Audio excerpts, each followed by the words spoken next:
ہوکم یہ سٹوری ایک super natural horror film ہے جو آئرلینڈ کے ایک دور دراز پرانے ان میں پیش آئی۔ ایک لڑکا جس کا نام آم بومن وہ ایک ناولسٹ ہے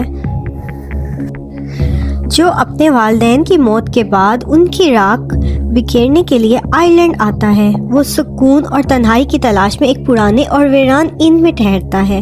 شروع میں سب کچھ نارمل لگتا ہے، لیکن جلدی وہاں کے لوگ اسے ایک پرانی کہانی سناتے ہیں کہ وہ بتاتے ہیں کہ یہاں پر ہنی مون سائٹ میں ایک قدیم چڑیل ہے جو لوگوں کو خوفزدہ کرتی ہے۔ لیکن وہ اس چیز کو اتنا گہرا نہیں سوچتا، لیکن آہستہ آہستہ اس کو لوگوں کی بات سچ دکھائی دیتی ہے۔ کبھی کبھی وہ یہ سوچتا ہے کہ کیا یہ میرے دماغ کی سوچ ہے یا یہ حقیقت ہے، لیکن آہستہ آہستہ اس کو وہ چہرے نظر آنے لگ جاتے ہیں۔ ایک دن ان میں ڈس اپیرنس ہو جاتی ہے، گمشدگی ہو جاتی ہے، جس کے بعد حالات اور بھی خطرناک ہو جاتے ہیں۔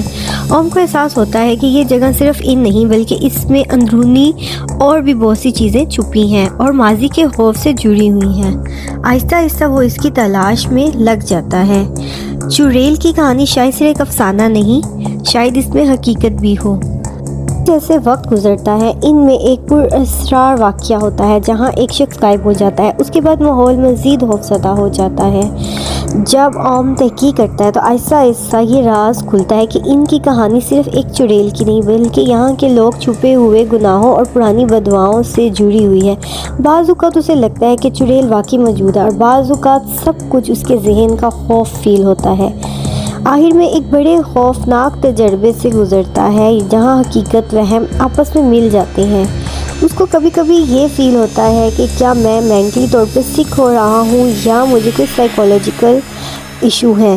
لیکن پیارے دوستو، اس کہانی میں اوم بہت کوشش کرتا ہے اور اس کو رات کو اور کبھی کبھی اس کو دن میں بھی وہ چڑیل نظر آتی ہے، لیکن ہوکم اپنی بہت ایفرٹ کرتا ہے کہ میں اس ذہنی دباؤ یا اپنی مشکلات سے باہر نکل سکوں، لیکن وہ چڑیل اور وہ بار بار اس کا نظر آنا اس کے ذہن سے نہیں نکل پا رہی ہوتی۔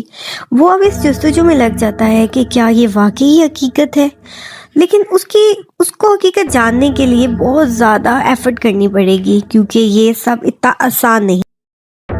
اوم کی بہت سی کوششوں اور بہت زیادہ سوچنے سے اس کو یہ اب محسوس ہونے لگا تھا کہ شاید یہ حقیقت ہی ہو، لیکن پھر جب اس کو کچھ دیر کے بعد پھر احساس ہوتا تھا تو وہ سوچتا تھا کہ میرا ذہنی دباؤ ہے۔